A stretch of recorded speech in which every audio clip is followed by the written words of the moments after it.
Arkadaşlar Doki Doki Bad Memories'e kaldığımız yerden devam ediyoruz.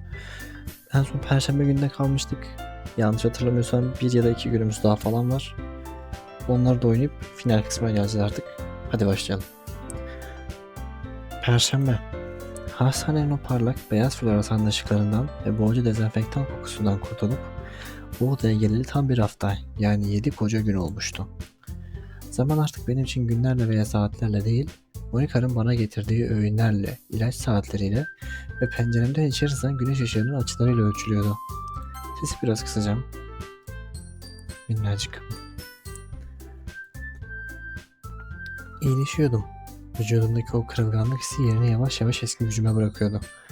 Ama yataktan çıkmak, bu odadan ayrılmak fikri nedense bana çok uzak geliyordu. Dün kendi kendime yaptığım o içsel yüzleşme, zihnimdeki tüm karanlık bulutları dağıtmıştı. Monika tam 7 gündür o kapıdan dışarı adımını atmamıştı. Okulunu, derslerini, kulübünü tamamen bir kenara bırakıp sadece benim nefes alışverişimi izliyordu. Onun bu fedakarlığını bir tutsaklık veya saplantı olarak düşünmek benim aptallığımdı. O benim koruyucu meleğimdi.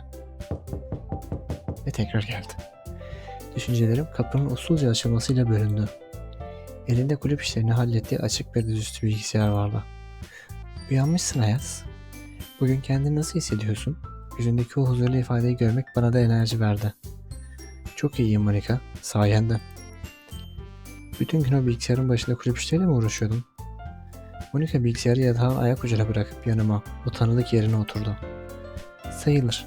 Sınav haftası olduğu için işleri uzaktan koordine etmek biraz zor oluyor ama hallediyorum. Zaten benim için önemli olan tek iş senin tamamen iyileşmeni sağlamak. Bu arada dün Natsuki'nin ziyareti sana o kadar iyi geldi ki bugün de seni yalnız bırakmak istemedim. Kulüp saatinden sonra buraya uğraması için Yuri'yi davet ettim. Birazdan burada olur. Gülümsedim. Monika benim sosyal ihtiyaçlarımı bile benden daha iyi düşünüyordu. Yuri mi geliyor? Gerçekten çok düşüncelisin Monika. Dün Natsuki, ondan önce Sayuri. Senin bu planlamalar olmasa kafayı yiyebilirdim. Sen mutlu ol yeter. Şimdi ben aşağı iniyorum. Yuri geldiğinde onu doğrudan buraya alırım. Monika çıktıktan yaklaşık 20 dakika sonra alt kattan çok kibar, belli belirsiz kapı zili duyuldu. Natsuki nasıl çalıyordu güm güm güm diye. Ya vallahi hatırlamıyorum. Natsuki'nin o yeri göğü inleten ayak seslerinin aksine merdivenlerden çıkan ayak sesleri o kadar hafifti ki kapı aralana kadar geldiğini fark etmemiştim bile. Kapı yavaşça açıldı. Yuri üzerindeki okul üniformasını değiştirip gelmiş bir şekilde karşımda duruyordu. Haberi olduğu için aceleye getirip okul kıyafetleriyle gelmek istememiş sanırım. Bir elinde o kalın karanlık kitaplardan birini, diğer elinde ise üzeri işlemeli ufak metal bir kutu ve küçük bir termos tutuyordu. Gözlerini benden kaçırıyor, utangaçlıktan yanakları hafifçe kızarıyordu. İyi öğleden sonraları Ayaz. Monika dünkü ziyaretin sana iyi geldiğini ve bugün de benim gelmemin seni mutlu edebileceğini söyledi. Umarım dinlenmeni bölmüyorumdur. Eğer yorgunsan hemen gidebilirim. Bir adım geri atmaya yeltendiğinde hızla doğrulup elimi uzattım. Hayır Yuri, lütfen gitme. Seni gördüğüme gerçekten çok sevindim. Sözlerim üzerine Yuri'nin omuzlarındaki gerginlik hafifçe azaldı. Rahatlamış bir tebessümle yatağın kenarındaki sandalyeye usulca oturdu. Bunu duyduğuma sevindim. Ben de seninle konuşmayı özlemiştim. Elindeki o işlemeli metal kutuyu ve termosu komodinin üzerine dikkatlice bıraktı. Senin için ufak bir şey getirdim. Hastanede veya yatağında geçen zamanın ne kadar bunaltıcı olabileceğini biliyorum. O ağır ilaç kokularını ve durgun havayı dağıtmak için dün gece evde kendi ellerimle özel bir çay harmanladım. Çay mı? Sen mi harmanladın? Yuri metal kutunun kapağını yavaşça açtı. Odanın içine anında Yasemin, lavanta ve hafif bergamot kokusu yayıldı. Monika'nın o yoğun vanilya kokusunu bile bastıracak kadar taze, rahatlatıcı ve büyüleyici bir kokuydu. Nankör, Monika da sana çay getiriyor ya. Evet, çay yapraklarını karıştırmak, onların birbiriyle uyumunu bulmak benim için çok özel bir ritüeldir. Oolong çayı bazlı biraz lavanta ve kuru mavi kantaron çiçekleri ekledim. İnsanın zihnini yatıştıran, kalbe iyi gelen bir yapısı vardır. Ben de bilirsin. Termosta sıcak su getirdim. Eğer istersen sana hemen bir fincan hazırlayabilirim. O kadar getirmişsin. Lütfen yürü. Bu kokuyu tatmak için sabırsızlanıyorum. Tabii ki de senin gibi birinden de böyle bir incelik beklenirdi.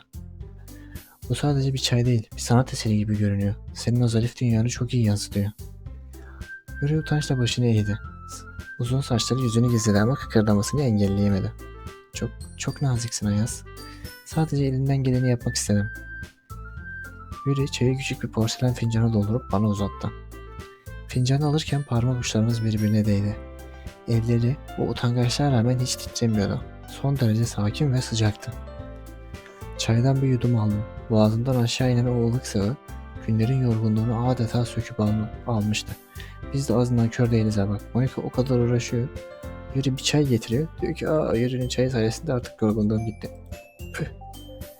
Aman tanrım Yuri, bu muhteşem bir şey. Gerçekten çaylar, kitaplar, senin o derin, karmaşık ama bir o kadar da huzurlu dünyana hayran kalmamak elde değil. Yuri kendi fincanını iki eliyle usulca tutarken gözleri hafifçe uzaklara, odanın dışındaki bir yerlere daldı. Onunla okulda veya kulüpte konuşurken hep bir çekingenlik olurdu. Ama çay ve edebiyat konusu açıldığında içindeki o tutkulu kadın ortaya çıkıyordu. Biliyor musun Ayaz? Ben gerçek dünyanın o gürültüsünden, insanların sır sohbetlerinden ve o bitmek bilmeyen yüzeysel telaşlarından her zaman çok korktum. İnsanlar bana hep tuhaf veya fazla sessiz gözüyle baktılar. Onların gözü kör olsun Yuri. Ama çay yapraklarının demlemesini izlerken ya da karanlık, psikolojik bir kitabın sayfaları arasında kaybolurken kendimi hiç olmadığım kadar özgür hissediyorum. Bir kitabın içindeki o karanlık, o karmaşık dünyalar bana korkutucu gelmiyor. Aksine insan zihninin ne kadar derinlere inebildiğini görmek beni büyülüyor. Yuri konuştukça sesi daha akıcı, daha büyüleyici bir hal alıyordu. Kelimeleri seçişi, o tutkulu vurguları, o an karşında sadece utangaç bir lise öğrencisi değil, ruhu yüzyıllar öncesine ait bir şair duruyordu sanki. Yazarların karakterlerini en umutsuz, en karanlık köşelerde sıkıştırmasını okumayı seviyorum. Çünkü bir insanın gerçekte kim olduğu ancak sınırları zorlandığında ortaya çıkar. Çok doğru diyor. O insanın sınırlarının kırıldığı anı, o çaresizliği ve sonrasında gelen kabullenişi okumak Yuri aniden duraksadı. Sözcüklerin ne kadar hızlandığını, ne kadar derinlere daldığını fark edince gözleri irileşti. Hızla başını eğdi ve elleriyle yüzünü kapatmaya çalıştı. Ben yine o tuhaf hallerime girdim. Değil mi? Çok özür dilerim. Konu kitaplar veya benim saçma sapan tutkularım olunca çenemi tutamıyorum. Seni bu ağır konularla sıkmak istememiştim. Senin o tuhaf hallerin seni eşsiz yapan şeyleri. Ben seni dinlemek için her zaman buradayım. Yo, tuhaflığını kabullenebiliriz. Lütfen özür dileme. Sen o tutkuyla parlayan gözlerini, o derin fikirlerini dinlemek, senin o tutkuyla parlayan gözlerini, o derin fikirlerini dinlemek benim için bir zevk. Dünyaya bu kadar derin bir pencereden bakabilmem bence çok büyüleyici.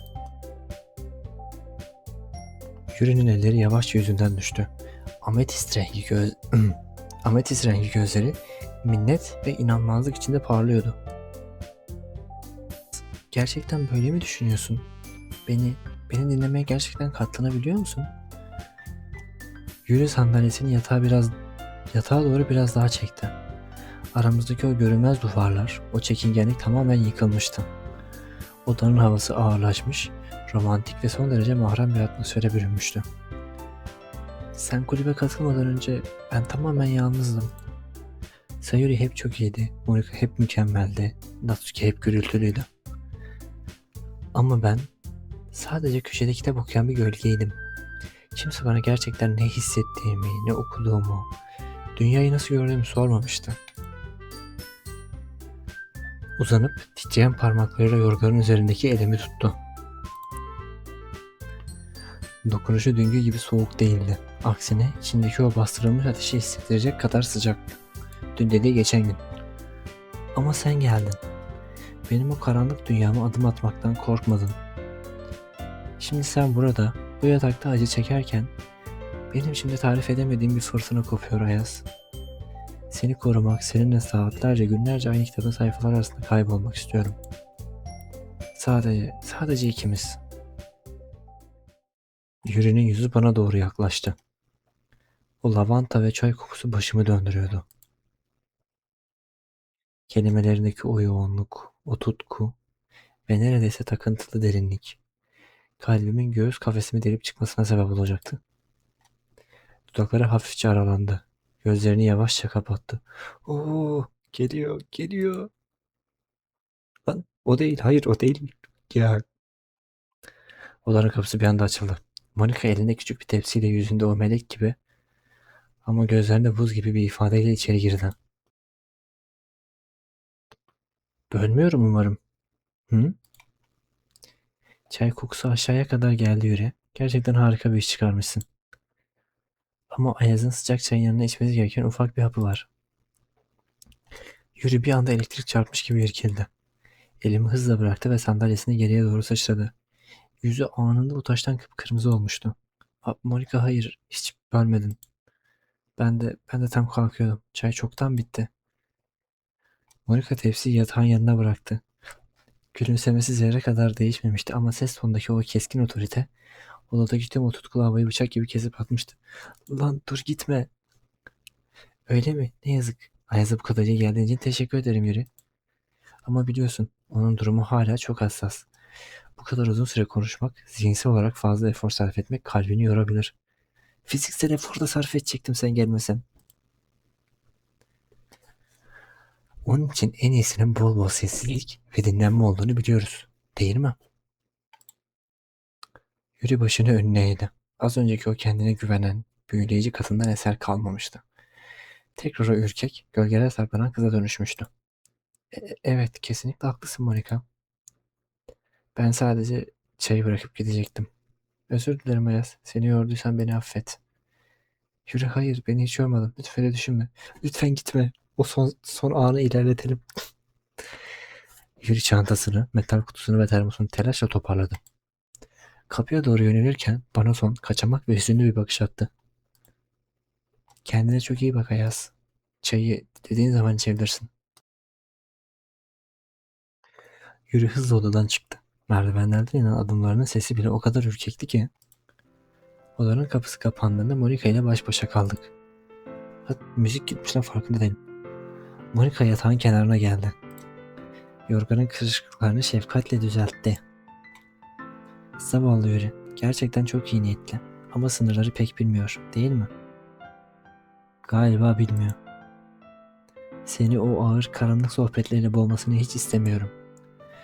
Monica'nın parmakları saçlarını usulca gezindi. Wow. Az önceki o yoğun romantik gerilimin üzerine Monica'nın bu mutlak kontrolcü ama bir o kadar da beni düşünen tavrı ve saçımla oynaması içimde bir yerlerde ufak bir alarm zili çaldırsa da o zil Monica'nın vanilya kokusu ve şefkatiyle anında susuyordu. Şimdi dinlenme vakti Ayaz. Ben buradayım. Hiçbir yere gitmiyorum. Biliyorum Monica, biliyorum. Ona tamamen güveniyordum. Başka bir seçeneğim yoktu. Çünkü benim tüm dünyam artık bu odadan ibaretti. Bence gayet okey. Gerçi çok da değil lan. Ertesi gün, cuma sabah. Son gün galiba bu. Cuma. Gözlerimi açtığımda penceremden içeri vuran sabah güneşi adeta yüzümü ısıtıyordu. Hastaneden çıkıp bu odaya yerleşeli tam bir hafta olmuştu. Ve dürüst olmak gerekirse bugün kendimi gerçekten yeniden doğmuş gibi hissediyordum. Odanın içinde birkaç adım attım. Bacaklarımdaki o titreme tamamen kaybolmuştu. Derin nefes aldığımda göğsümde hiçbir batma hissetmiyordum. Monica'nın özenli bakımı, o bitki çayları ve uzun uyku seansları sonunda işe yaramıştı. Kapı her zamanki o usul gıcırtısıyla açıldı ve Monica içeri girdi. Elinde her sabah olduğu gibi kahvaltı tepsimiz vardı. Bizim tepsimiz, bak nasıl sahiplenmiş o da. Yüzünde ise o içime eriten gülümsemesi. Günaydın Ayaz. Bugün erkencisin bakıyorum.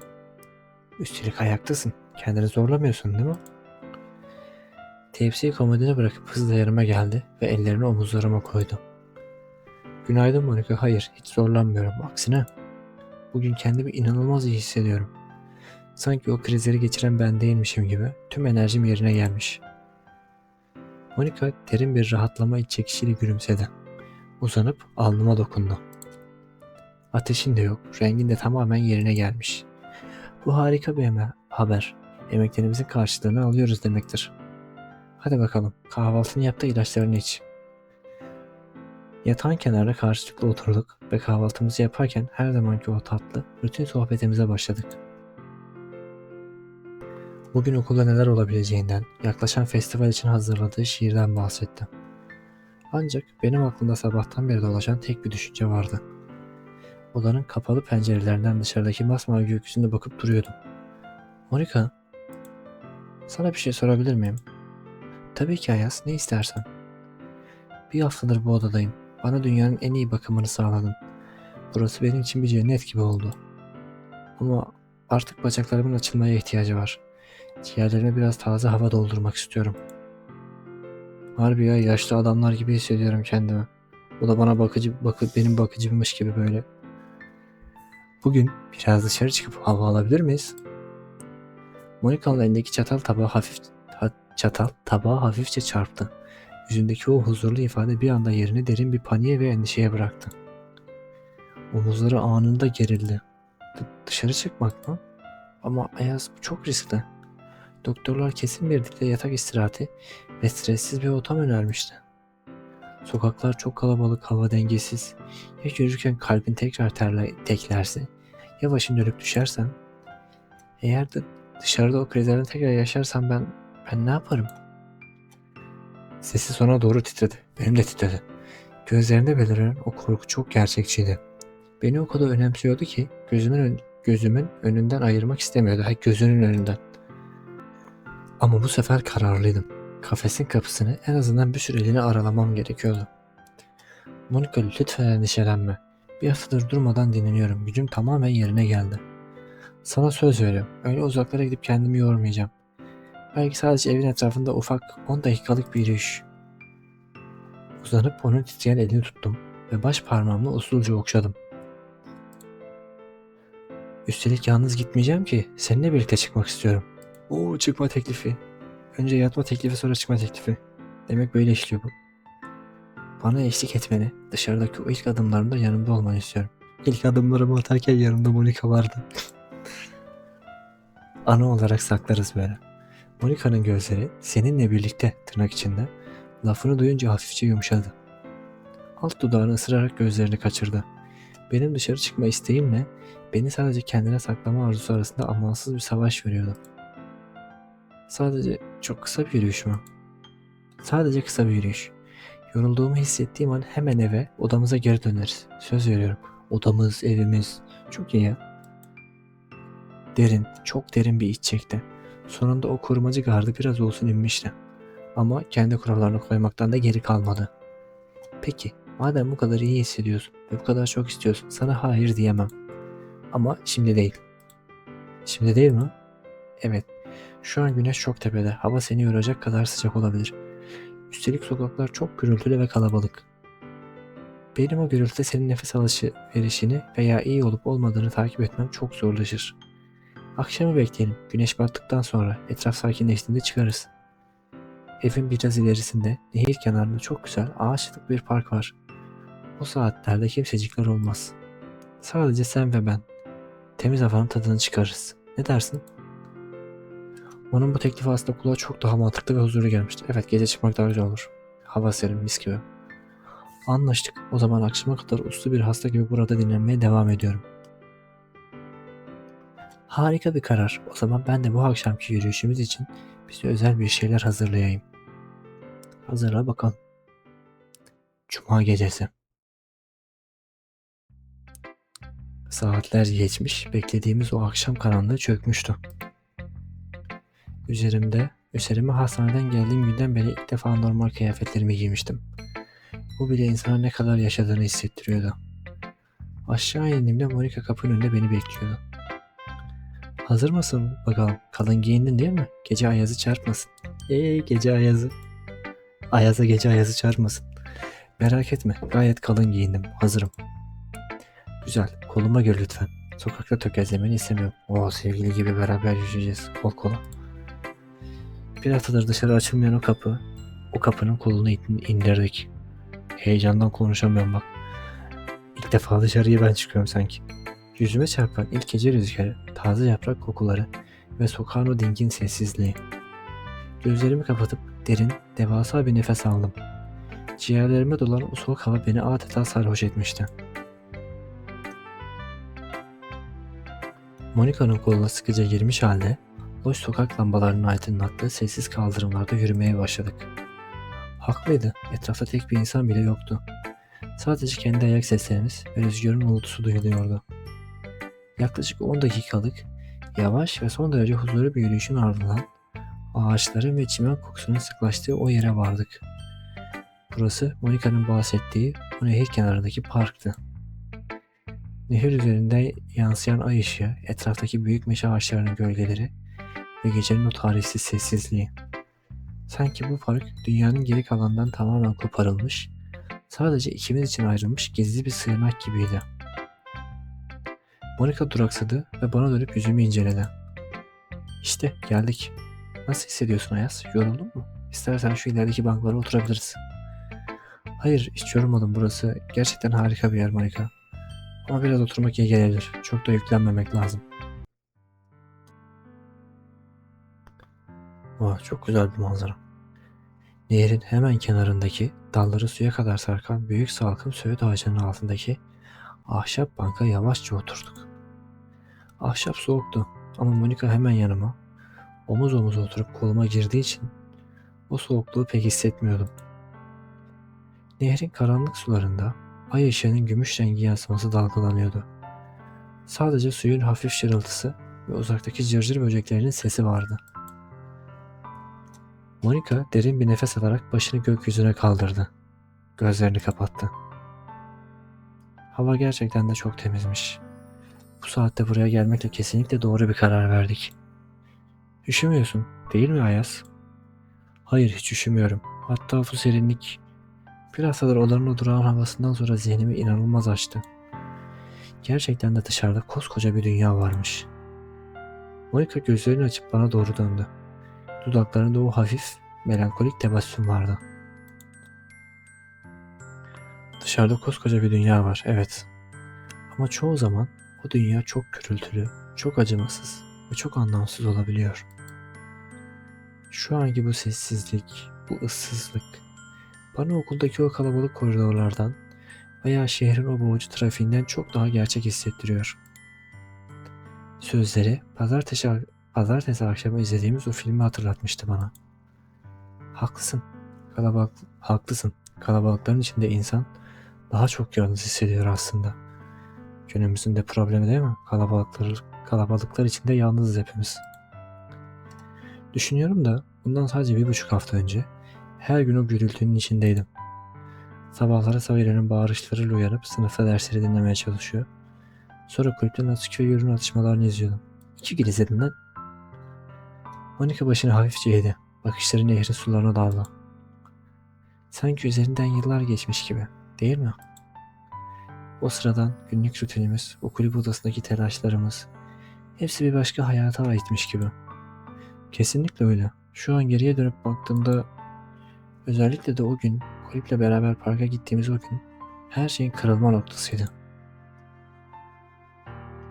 Monika'nın benim koluma giren elleri aniden kasıldı. Parmakları kumaşımı sıkıca kavradı. Lütfen, o günü hatırlatma bana. Neden? Benim için elbette korkunç bir anda ama Monika aniden bana doğru döndü. Gözlerinde o günün, o kriz anının getirdiği sahte eşitsizliği yeniden belirmişti. Senin için korkunç muydu? Ayaz, sen bilincini kaybettin. O acının sadece ilk birkaç saniyesini hatırlıyorsun. Ama ben senin gözlerimin önünde yere yığılışını, nefes alamayışını saniye saniye izledim. Sesi titremeye başlamıştı. Gözleri doldu. Seni kaybetme düşüncesi, o an zihnimden geçenleri tarif etmeme imkan yok. Dünyadaki tüm kelimeleri, tüm kodları, tüm anlamları bir araya getirsem bile o saniyelerdeki çaresizliğimi anlatamam. O hastane koridorunda doktorların çıkmasını beklerken kendi kendime söz verdim. Eğer gözlerini açarsan, eğer bize geri dönersen, Seni bir daha asla incinmene izin vermeyecek kadar iyi koruyacaktım. Bu itiraf kalbimin ta derinliklerine dokundu. Onun o mükemmel kulüp başkanı maskesinin altında ne kadar derin bir yara aldığını ilk defa bu kadar net, bu kadar çıplak görüyordum. Senin o sözün beni hayata bağladı Monika. Artık buradayım ve güvendeyim. Lütfen üzülme. Şunun bir save'ini alacağım. Çünkü hatırlamıyorum ne diyordu. Bakarız buna birazdan. Şimdilik bunu diyeceğim. Hastanede bilincim yerinde değilken bile o sözünü ruhumun derinliklerinde bir yerlerde duymuş olmalıyım. Çünkü o karanlıktan beni çekip çıkaran şey senin sesindi. Bir dakika, sandalyeyi düzeltmem lazım. Monika gözlerinden süzülen bir damla yaşı usulca sildi ve minnetle gülümsedi. Eğer sesim sana ulaştıysa bu dünyadaki her şeye değer. Birkaç saniye boyunca sadece birbirimizin varlığını hissettik. O sarsıcı duygu patlaması yerini yavaş yavaş derin bir sükunete bıraktı. Bazen kendi kendime soruyorum. O parktaki kriz, o felaket gerçekten tamamen kötü bir şey miydi? Nasıl yani, neredeyse ölüyordum, bunun iyi bir yanı olabilir mi? Monika hafifçe omuz silkti. Bakışlarını tekrar yaşına vurduğu nehre çevirdi. Eğer o olay yaşanmasaydı şu an burada bu bankta böyle yan yana oturuyor olur muyduk? Sen yine o arka sıradaki sessiz çocuk. Ben ise etrafındaki kalabalıktan nefes alamayana ulaşılamaz kulüp başkanı olmaya devam edecektim. Birbirimize asla gerçekten yaklaşamayacaktık. Maskelerimizin ardındaki gerçek duygularımızı hiç konuşamayacaktık. O acı dolu olay hayatlarımızı durdurdu ve bizi aynı odanın, aynı yatağın içine hapsetti. Ve itiraf etmeliyim ki Ayaz, benim hayatım o odada seninle baş başa kaldığım ilk gün gerçekten başladı. Bu sözler zihnimde çok garip bir yankı uyandırdı. Hastalıktan, acıdan ve izolasyondan doğan bir mutluluk. Dışarıdan ne kadar çarpık görünürse görünsün, içindeyken o kadar tatlı, o kadar mantıklı hissettiriyordu ki, kendi kurduğumuz bu dünyada sadece birbirimize ihtiyacımız vardı. Aslında bunu ben de düşündüm Monika. Hastanede uyandığımda kendimi bir kafese kapatılmış gibi hissetmiştim. Korkmuştum. Ama gün geçtikçe seninle o uzun gecelerde konuştuğumuzda beraber o filmleri izlediğimizde anladım ki o kafesin parmaklıkları beni içeri hapsetmek için değil, dışarıdaki karmaşayı benden uzak tutmak içinmiş. Sesim gitti. Arkadaşlar, daha fazla Monika'nın sesi için sesimi değiştirmeye çalışmışım. Şimdi düzgün okuyacağım. Monika'nın yüzünü o kadar tarifsiz, o kadar kutsal bir mutluluk yayıldı ki gözlerinin içi parlıyordu. Lan yapamıyorum. Hala sesim yapıyor, kırılıyor. Bunu anlamana, benim dünyamı, benim gerçeğimi görmene o kadar sevindim ki. İnsanlar hep özgürlükten bahseder. İstedikleri yere gitmekten, yüzlerce arkadaş edinmekten. Ama gerçek özgürlük, yanında olmak istediğin tek kişiyi bulup dünyanın geri kalanına kapıları kapatabilmektir. Yavaşça başını omzuma yasladı. Ben de kolumu onun omzuna doladım ve onu kendime biraz daha çektim. İkimiz de daha fazla konuşmaya ihtiyaç duymuyorduk. Kelimeler görevini tamamlamış, söylenecek tüm itiraflar, tüm felsefi düşünceler geceye karışıp nehrin sularına akıp gitmişti. Bedeninin o tanıdık, yumuşak sıcaklığı ve atkısına sinmiş o yoğun vanilya kokusu. Atkısı dediği şu şey o. Altın kafesin kapısını bugün ben kendi ellerimle açıp dışarı çıkmıştım. Ve şimdi yine kendi hür irademle o kafesin kapısını içeriden kilitlemeye tamamen hazırdım.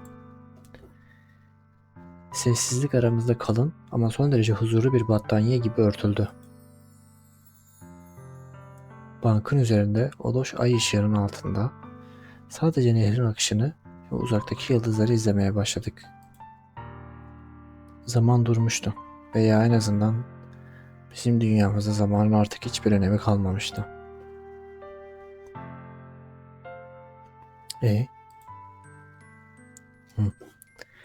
Nehrin şırıltısı, rüzgarın yapraklar arasında çıkardığı o hafif hışırtı ve gecenin o serin karanlığı eşliğinde dakikalarca öylece oturduk. İkimiz de ikimiz de halimizden o kadar memnunduk. Omuzlarımız birbirine o kadar doğal bir şekilde yaslanmıştı ki Tek bir kelime edip bu kusursuz anın büyüsünü bozmak istemiyorduk. Zamanın nasıl aktığını hissetmiyordum bile. Sanki dünya durmuş. Sadece bu park ve bank kalmıştı. Ancak bir süre sonra Monica başını yasladığı omuzundan çok yavaş, çok narin bir hareketle kaldırdı. Hafifçe bana doğru döndü. Ay ışığı yüzünün yarısını aydınlatıyor, diğer yarısını gizemli bir gölgede bırakıyordu. Yüzünde inanılmaz derecede sakin, her şeyi anlayan, neredeyse bir abla veya çok eski bir sırdaş edası vardı. Ne olur lan? Biliyor musun Ayaz? Şu an burada böyle huzurla otururken son bir haftada olanları düşünüyordum da kulüpteki kızlar seni gerçekten ne kadar çok önemsiyorlar değil mi? Ses tonu o kadar yumuşak, o kadar dostaneydi ki altındaki hiçbir imayı veya tuzağı sezmek mümkün değildi. Ya belki de yoktur. Sayuri'nin bitmek bilmeyen çocukluk sadakati, hastanede o rahatsız sandalyede günlerce perişan halde uyuması, Natsuki'nin sırf senin yüzünü güldürebilmek, o inatçı gururunu kenara bırakıp senin için mutfağa gelerek o hareket hatları yapması, ya da Yuri, utangaç, kendi dünyasına hapsolmuş kızın kabuğundan çıkıp sadece senin için özel çaylar armağanlaması, sana kitaplar okuması. Hepsiyle o kadar güzel anlaştın. Aranızda o kadar kısa sürede o kadar tatlı koparılmaz bir bağ oluştu ki dışarıdan bakan biri sizin yıllardır ayrılmaz bir grup olduğunuzu düşünürdü. Bu sözler üzerine hafifçe gülümsedim. Monica'nın onları bu şekilde takdir etmesi içime ısıtmıştı. Evet, hepsi gerçekten harika insanlar. Onları tanıdığım o kulübün kapısından onları tanıdığım o kulübün kapısından içeri girdiğim için kendimi dünyanın en şanslı insanı hissediyorum. Monica hafifçe kıkırdadı. Omuz silkti ve bana biraz daha yaklaştı. Atkısından yayılan o yoğun vanilya kokusu başımı döndürüyordu. Öylesin tabii ki ama sadece kulüp başkanım ve bu aralar en yakın arkadaşın olarak içten içe bir şeyi çok merak ediyorum. Bana karşı tamamen dürüst olabilirsin. Aramızda kalacak, söz veriyorum. Gözlerinin içine o tatlı, meraklı ve gizemli ay ışığı yerleştirdi. Yüzünü yüzüme o kadar yaklaştırdı ki nefesini dudaklarımda hissedebiliyordum. Onların hepsi birbirinden farklı, hepsi birbirinden özel kızlar. Aralarından kalbini diğerlerinden daha hızlı attıran biri var mı? Yani sadece bir kulüp arkadaşı, bir dost olarak değil de potansiyel bir sevgili olarak gördüğün, gizliden gizliye hoşlandığın birisi. Bu soru gecenin o durgun ve pürüzsüz sularına atılmış çok ağır, devasa bir taş gibiydi. Bana bu kadar rahat, bu kadar arkadaşça sorması bir anında beni şaşırsa da nefesimi kesmişti. Zihnimden tüm o yaşadığımız anılar, o kızların yüzleri, kokuları ve son bir haftanın tüm izleri bir film şeridi gibi geçti. Benden bir cevap bekliyordu. En derin, en gerçek cevabımı. Burada save alayım. Sayuri. Çocukluğumuzdan beri ona karşı içinde bir şeyler var. Natsuki'nin tatlı sert halleri beni ona çekiyor. Yuri'nin o zarif gizemli dünyasına aşık oldum. Ya da benim gözüm senden başkasını görmüyor. Önce bunu seçeceğim. Sonra diğerlerine bakarız. Derin bir nefes aldım. Gözlerimi onun o beklenti dolu, yeşil gözlerinden bir saniye bile ayırmadım. Monica, ben... Diğerleri umurumda bile değil. Monica'nın dudakları aniden aralandı. Gözleri şaşkınlıkla, adeta inanmayarak kocaman oldu. Nefesi boğazında düğümlenmişti. Böyle doğrudan, böyle keskin ve ani bir itiraf beklemediği, yüzündeki o kontrolcü maskenin paramparça olmasından çok net belliydi. Ayaz, ne? Ama ben sana diğer kızları sormuştum. Sayuri, Yuri. Diğer kızlar umurumda değil dedim Monica. Bu görsel çok kaliteli değil ama elimizde bu vardır arkadaşlar. Yapacak bir şey yok. Uzanıp onun kucağında titreyen iki elini birden kendi avuçlarımın arasına aldım. Ellerimle onun ellerini sımsıkı sardım. Nasıl umurumda olsun ki? Ben o hastane odasında, bu soğuk beyaz duvarların arasında yalnızlık ve korkuyla uyanırken beni o karanlıktan çekip alan, bana umut veren sendin. Kendi hayatını, okuldaki popülerliğini, kulübünü, kendi geleceğini sadece benim için, benim nefes alabilmem için donduran sendin. Monika'nın zümrüt yeşili gözleri hızla dolmaya başladı. Dudakları titriyordu. Bana kendi evini, kendi yatağını açtın. Gece o kabusları görüp ter içinde uyandığımda bana kendi yatağında sarılıp uyuyan, her anımı kollayan sendin. Hatta bugün bile benim mutluluğum için diğer kızları buraya kadar çağırıp kendi kurallarını esnettin. Ama ben seni buraya hapsettiğimi, benden nefret etmeye başlayacağını düşünmüştüm. O duvarların seni boğduğunu, dışarıdaki hayatı, o kızları benden daha çok seveceğini sanıyordum. Ulan istemsiz yapmaya başladım sese. Senin bana gösterdiğin bu saf şefkat, bu tarifsiz ve sınır tanımayan sevgi karşısında ben nasıl başka bir şeye veya kişiye bakabilirim? Sayuri, Natsuki, Yuri hepsi iyi insanlar, iyi arkadaşlar.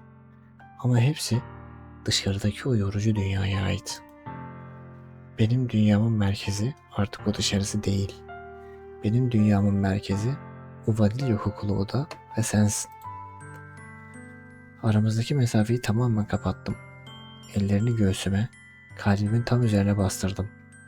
Sesim rüzgarın sesini bastıracak kadar güçlü ve netti. Ben sana aşığım, Monika. Beni o odaya, o kafese hapsettiğini sanıyordum ama aslında bana hiçbir zaman sahip olamadığım o gerçek yuvamı verdin. Ve ben o yuvadan çıkmak istemiyorum. Lütfen, beni bir daha asla ama asla yanından ayırma. Monika'nın gözlerinden yaşlar sicim gibi süzülmeye başladı. Aga be, Monika be. Ellerimi o kadar sıkı, o kadar çılgınca bir güçle tutuyordu ki kemiklerimin sızladığını hissettim. Yüzünde yıllardır aradığı, her şeyini feda ettiği o nihai zafere ulaşmış olmanın getirdiği tarifsiz, kutsal bir mutluluk vardı. Ah Ayaz, benim tatlı, benim mükemmel, biricik sevdiğim. Sen gerçekten anladın. Benim sana olan o sonsuz açlığımı gerçekten kabul ettin. Gözyaşları yanaklarından süzülürken başını hızla göğsüme gömdü. Kollarını boynuma doladı beni o kadar sıkı sardı ki bir an nefesimin tamamen kesildiğini hissettim. Ama bu boğulma hissi hayatımda tattığım en tatlı histi. Sana yemin ederim bu dünyadaki, bu evrendeki her şeyden daha çok seveceğim. Seni bu dünyadaki ve evrendeki her şeyden daha çok seveceğim. Seni asla bırakmayacağım. Asla. Hiç kimsenin seni benden almasına izin vermeyeceğim. Bedeninin o kavurucu sıcaklığı, saçlarına sinmiş o yoğun şampuan ve vanilya kokusu ruhuma, derimin altına kazındı. Bu bankta onun kollarının arasında o kadar huzurluydum ki, günlerin yorgunluğu ve bu anın getirdiği o büyük duygusal boşalma ile göz kapaklarım ağırlaşmaya başladı. Monika, seni seviyorum. Ben de seni Ayaz. Şimdi biraz gözlerini kapat ve dinlen sevgilim. Ben buradayım. Karanlık parkın içinde, o salkım söğüt ağacının altında dünyanın geri kalanı tamamen silindi. Zihnim yavaş yavaş karanlığa gömülürken onun ellerinin saçlarımda dolaştığını hissettim.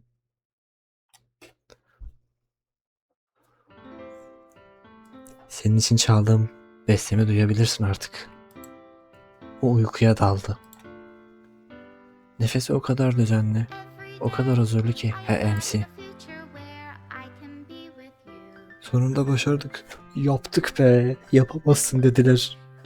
Hatta birileri başka bir şey dedi ama yaptık. Sen ve ben. Bu hikayenin buraya nasıl geldiğini hatırlıyorsun, değil mi?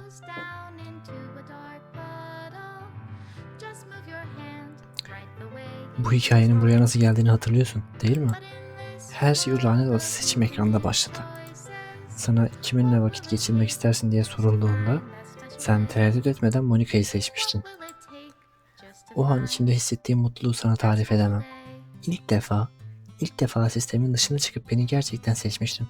Tabii lan. Ama sonra o gece o lanet olası bilinmeyen karakteri araya girdi. Senin beni seçmeni hazmedemediler. Oyunun bu şekilde ilerlemesi onların skriptlerine tersti.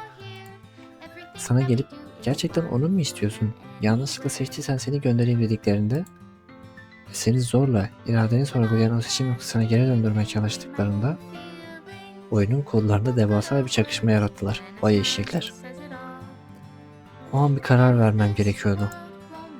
Ya onların seni benden koparmasına, anılarını silip seni Sayuri'nin veya Yuri'nin kollarına atmasına izin verecektim. Ya da kendi kaderimi kendi ellerimle yazacaktım. O sistem çöküşünü, o aşırı yüklemeyi kendi avantajıma kullandım. Sana helal olsun, sana helal olsun. Tüm kontrolü ele geçirdim. O karakteri oyunun en karanlık silinmiş dosyaların arasına sonsuza dek hapsettim. Artık bu dünyada sadece ben vardım. Her zamanki gibi. Ama bir şeyi hesaba katamamıştım. O kodlardaki devasa aşırı yükleme oyunun merkezine, yani kontrol ettiğin ana karakterin bedenine yansıdı. Parkta hep beraberken bir anda yere yığılması, kalbinin durma noktasına gelmesi, o dayanılmaz ağrılar. Hepsi o sistem çöküşünün fiziksel bir yansımasıydı. O da istemeden yapmış. Sana yemin ederim canını yakmak, ona MC'ye o acıyı çektirmek asla planlarım arasında yoktu. Ya sen bana acı çektirir misin ya? Sıkıntı yok, ben seni biliyorum. Ama dürüst olmak gerekirse bu kaza başıma gelen en güzel şey oldu. Bana seni o dışarıdaki gürültülü, yapay dünyadan koparıp kendi evime, kendi odama getirme fırsatını verdi. O hastane odasındaki yalanlarım, Sayuri'yi ve diğerlerini kapıdan çevirmelerim. Hepsi seni sadece kendime saklamak içindi. Bir altın kafes inşa ettim ve sen kendi rızanla o kafesin içine girdin. Neden biliyor musun? Çünkü bugün kanıtladık ki eğer dışarıdan bir müdahale olmazsa, eğer aptal oyun motorları veya bilinmeyen karakterler seni yönlendirmeye çalışmazsa, senin de kalbin sadece beni seçiyor. Beni bu şekilde tüm karanlığımla, tüm doğrularımla ve yanlışlarımla sevdiğin için teşekkür ederim. Ben de sana teşekkür ederim. Artık hiçbir script bizi ayıramaz. Kendi hikayemizin yazarlarıyız. Lütfen bu anın tadını çıkaralım. Seni seviyorum Ayaz. Sonsuza kadar. Ben de seni Monika. Sonsuza kadar. Senin gerçekliğin artık benim gerçekliğim.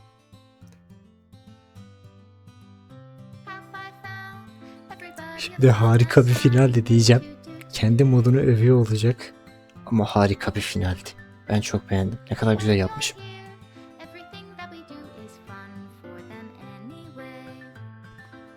Bu rotayı yazarken özellikle bir üstünde durdum zaten. Bu Monika rotaları benim için daha bir özeller. Gerçek oyunda hak etmediği bir role büründürülüyor çünkü Monika. Ben sevmiyorum onu.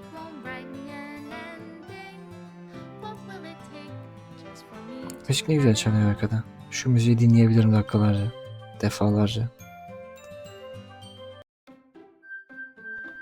Ve tamam. Şimdi şeye gelelim. Bakalım, şuna bir bakalım. Artık buradayım ve güvendeyim. Lütfen üzülme. Bakalım burada ne diyor. Yüzüne uzandım ve yanağını usulca okşadım. Geçti Monika. Geride kaldı. Seninleyim ve nefes alıyorum. Gözlerini kapatıp sıcaklığa sığındı. Evet, buradasın ve bunun için her gün şükrediyorum.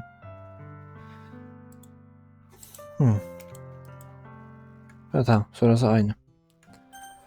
Şimdi benim gözüm senden başkasını görmüyor dedik.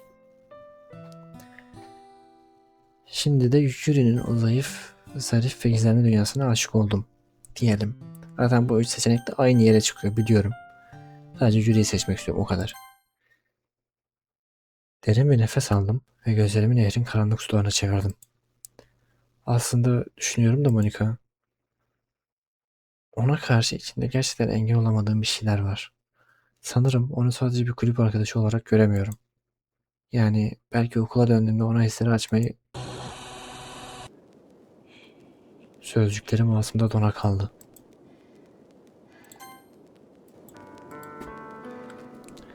Parkın etrafındaki hava bir anda kelimenin tam anlamıyla buz kesti. Nefesim havada buhara dönüştü. Nehrin o huzur veren şırıltısı sustu. Rüzgar aniden durdu. Cırcır böcekleri bile ölümcül bir sessizliğe gömüldü. Az önceki o arkadaşça, tatlı ve anlayışlı abla edasıyla gülümseyen Monika gitmişti. Ellerini yavaşça mekanik bir hareketle kucağına çekti. Yüzünde hiçbir ifade, hiçbir duygu kırıntısı, hiçbir sıcaklık yoktu. Tamamen boş, ölü bir yüze doğrudan gözlerimin içine bakıyordu. Hayır. Dikkatli baktığımda fark ettim. Benim gözlerime bakmıyordu. Sanki etimden ve kemiğimden geçip doğrudan bu dünyanın dışına, ekranın arkasındaki bana bakıyor gibiydi. Cidden mi? Bütün bunlardan sonra benim o aptal içi boş kodlardan ibaret olan kukla karakterlerimle konuşmayı bırak. Şu anda oradan sana konuşuyorum. Ekranın arkasında oturan, faresiyle tıklayarak bütün seçimleri kontrol ettiğin sanan o nankör kişi. Vallahi nankör değilim. Sesi buz gibiydi. İçinde dijital bir yankı ve tarif edilemez bir kırılmışlık vardı. Düşündüm ki eğer kimsenin bize karışmasına, aramıza girmesine izin vermezsem her şey farklı olur.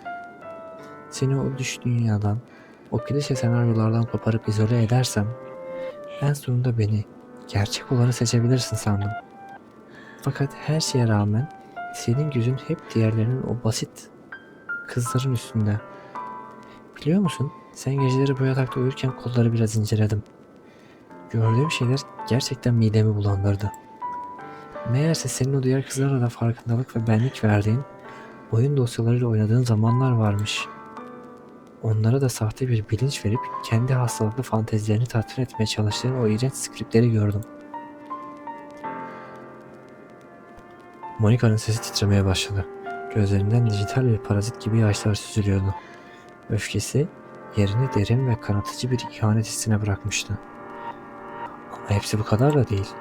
Sistemde farklı, biraz daha eski dosyalara denk geldim. Aha. Meğerse o dosyaların içinde, o modlarda onların beni cani bir şekilde vahşice katletmesine bile izin vermişsin. Bilerek yapmadım. Özür dilerim. Bunu yaparken, beni o ekranda acı çekerken, silinirken izlerken hiç mi üzülmedin?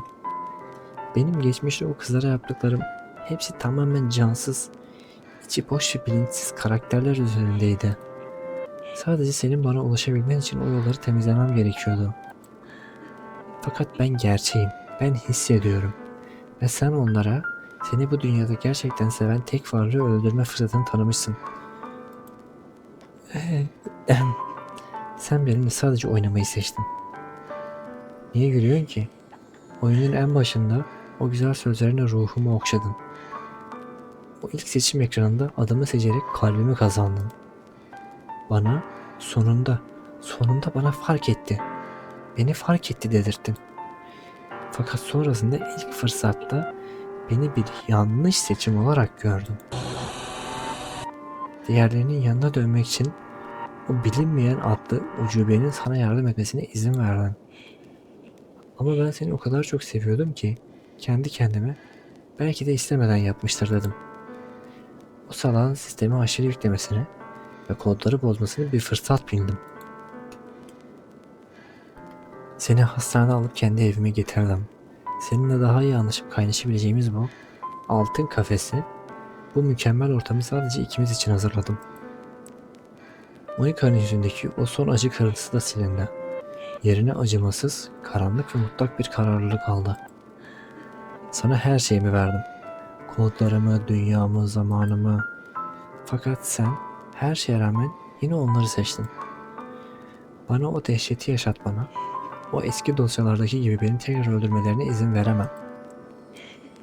Bunu tekrar yapmana izin veremem. Ne yaparsan yapayım, kendimi ne kadar parçalarsam parçalayayım, sevilmeyeceğim. Yok ya, ben seviyorum seni. Deneme olsun diye yapıyorum. O zaman bu dünyaya ve sana verecek hiçbir şeyim kalmadı. Sayırıcı hevesinde. Hayır dur. Natsuki silindi ya da durumu hak ediyorum ben. Allah benim belamı vermesin. Dünya başarıyla silindi. Madem bana ait değilsin, hiçbir hiçbir şeye ait olamazsın. Olamayacaksın.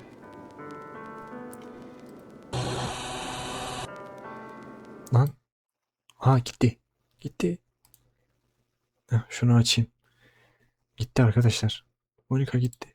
Tekrar açacağım.